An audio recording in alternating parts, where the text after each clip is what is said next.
Leyendas de terror aterradoras. Esta es una historia sumamente aterradora, pues no versa sobre un ánima en pena ni sobre una casa en la que ocurran eventos extraños, ni un ser intangible cuyo único daño es el susto que pueda infringir. No, esta vez hablaremos de un monstruo violento y letal que ataca de manera bestial e inhumana, pero tampoco se trata de una bestia salvaje e irracional que destruye a quien por accidente se atraviese en su camino. No, este monstruo elige a su presa, la acecha y la atrae hacia sí con un camuflaje formidable e insospechado y entonces lo despedaza. Esta es la leyenda de la Caballona.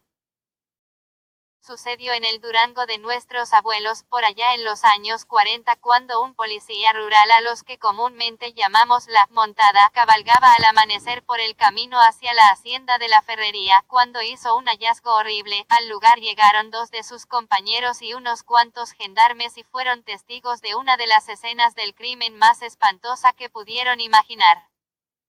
La mitad superior del cuerpo yacía boca arriba, el torso estaba desnudo y aplastado. Al principio pensaron que de alguna manera hubieran succionado su carne y órganos, pero rápidamente se dieron cuenta que era solo la piel, pues las entrañas, porciones de carne y huesos estaban regados alrededor. Incluso se pudo encontrar el cráneo completo, sanguinolento y sucio de tierra al rodar por el piso, y se dieron cuenta que el cuerpo había sido desollado con salvajismo, abriéndolo por la espalda y después destrozado. Al haber sido despojado del cráneo, el rostro de aquella porción de piel carecía de soporte y hacía pliegues como los de una bolsa vacía, dándole una expresión exagerada de dolor y de agonía que los policías no podrían olvidar en mucho tiempo. A un par de metros de distancia estaba la mitad inferior, la pelvis y las piernas se encontraban en mejores condiciones, pues conservaban su vestidura. Incluso encontraron las pertenencias y algo de dinero en los bolsillos de su pantalón. Se podía apreciar el desgarramiento brutal con el que habían separado el torso, pues partes de carne y piel colgaban arriba del cinturón, así como una parte de la espina dorsal, como si una bestia de fuerza formidable e inhumana lo hubiera arrancado de una vez, provocando el enorme charco de sangre en el que yacían las partes, y ese marco carmesí coronaba la dantesca escena.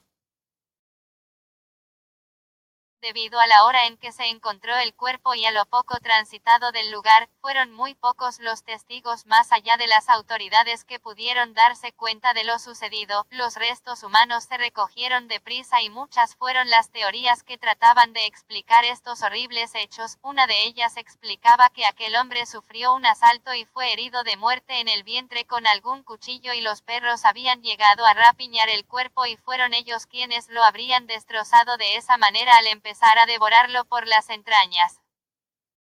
Pero esta teoría se desechó, pues si bien no se podía determinar cómo fue la herida inicial debido a las condiciones del cuerpo, el hecho de encontrar dinero en sus bolsillos dio por el suelo la hipótesis del asalto. Se pensó en la posibilidad de que alguna fiera salvaje, ya fuera un gran animal silvestre o alguna exótica mascota de algún hacendado del rumbo, y que pudo haber escapado. Se habló también de una manada de lobos y hasta de un castigo divino, pero nada se pudo sacar en claro, por lo que el asunto se trató con hermetismo y la identidad de la víctima no fue revelada. El asunto se hubiera olvidado si no fuera porque poco más de 3 meses después se encontró otro cuerpo en condiciones tan similares que no se pudo evitar la conexión entre ambos casos, esta vez cerca del Puente Negro, y esta vez fue imposible mantener la secrecía del asunto, pues además que muchas personas habían llegado al lugar de los hechos mucho antes que los gendarmes, pues fueron alertados por los gritos de auxilio de una joven veinteañera de nombre María. También se conoció la identidad del difunto. Se trataba de don Benjamín Rivera, conocido prestamista y usurero sin escrúpulos, aunque se manejaba siempre como un hombre honorable y fervoroso feligrés de la parroquia de Santa, de la cual era vecino. Fue la misma María la que relató con detalle lo sucedido. Después de recuperar el aliento y tranquilizarse lo suficiente para hablar, digo que había llegado hasta ese lugar al filo de la medianoche para encontrarse con don Benjamín. Dijo que antes de llegar al lugar del encuentro escuchó un grito desesperado y pudo ver una silueta blanca correr encorvada hasta perderse en la oscuridad.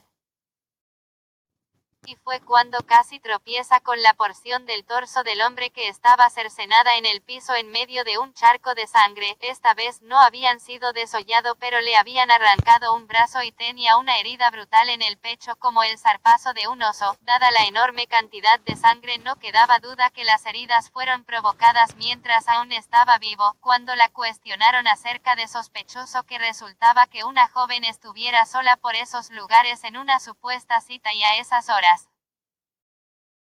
no le quedó más remedio que confesar que no era la primera vez que se veían ahí, pues sostenía relaciones amorosas con el cincuentón. Aceptó que a cambio de recibir los favores de la joven él le daba protección económica, a pesar que él tenía esposa e hijos bien conocidos por la sociedad de Durango. Debido a esta información, el funesto asunto se corrió como reguero de pólvora. La presión social para que se esclareciera el caso no se hizo esperar, y en un intento por proteger la integridad del finado se acusó a la joven del brutal asesinato, acusándola de mentirosa y que seguramente ella, en compañía de sus cómplices, habían atacado al don Benjamín para asaltarlo. La joven fue arrestada, pero la investigación no pudo demostrar su supuesta culpabilidad, primero porque al igual que en el otro crimen se encontró dinero en las ropas del cuerpo además del reloj de oro y la leontina en el bolsillo. Tampoco pudo demostrarse que hubiera más personas involucradas. La joven no tenía hermanos varones y su padre era un anciano de oficio alfarero muy conocido por el rumbo. Además fueron muchos los testimoniales de familiares,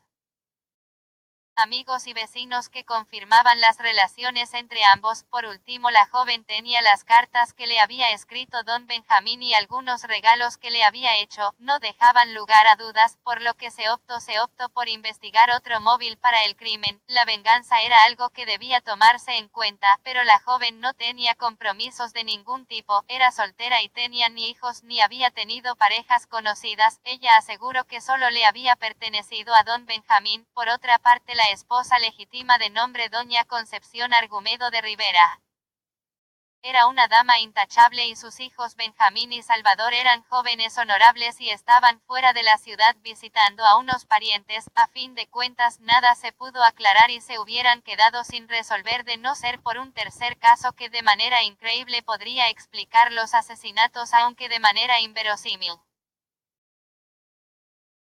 Paco Acevedo era un pachuco consumado, un joven de casi 30 años que disfrutaba de fiestas, excesos y sobre todo le encantaba trasnochar por las calles, que aunque desiertas, eran bastante tranquilas, y si algún rival le salía al paso, Paco, además de ser muy bueno para defenderse, traía siempre un cuchillo en su bolsillo para defenderse en casos extremos. Era por todo esto que su madre, Carmelita, angustiada, le suplicaba que no anduviera en esos bailes ni por las calles, pues un día le pasaría algo realmente malo, mucho peor que sus cada vez más frecuentes peleas, y Carmelita tenía toda la razón.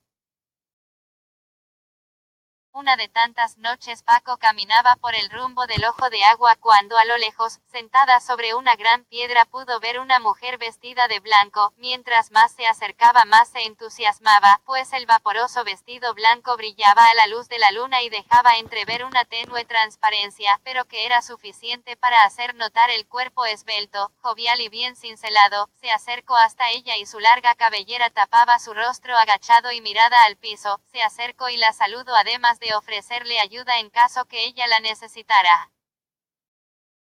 Entre más se acercaba, la joven volteaba su cabeza para impedir que la viera el joven conquistador, que echó mano de sus mejores piropos, pero no consiguió arrancarle una sola palabra, ni siquiera una mirada, y por más que trataba ella esquivaba el contacto visual, hasta que le dijo: preciosa, solo déjame verte y me iré. En ese momento la joven levantó la cara y lo que Paco vio era suficiente para hacerle perder el juicio a cualquiera: unos ojos completamente blancos y opacos, y su rostro a la altura de los pómulos se alargaba de manera monstruosa, tan largo como el de un caballo.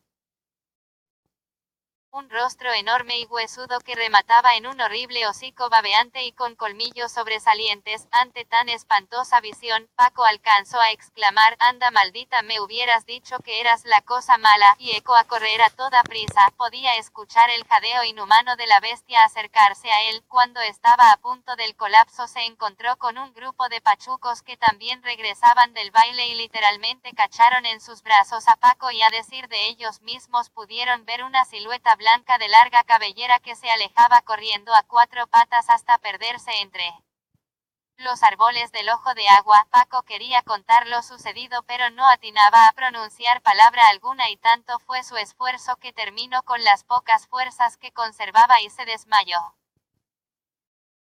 A decir de sus amigos, tardaron varios minutos en hacerlo recuperar el conocimiento y lo acompañaron hasta su casa. Carmelita se asustó mucho de ver en ese estado a su hijo. No fue sino hasta días después en los que Paco, que estaba ausente y deprimido, se atrevió por fin a contarle lo sucedido a su madre. Tras escuchar el relato, doña Carmelita le dijo: «Esa es la caballona, ella castiga a los hombres que actúan como animales, a los viciosos, a los mujeriegos, a los infieles, a los que no saben ser hombres a cabalidad y que se comportan como animales en brama y se llenan de excesos.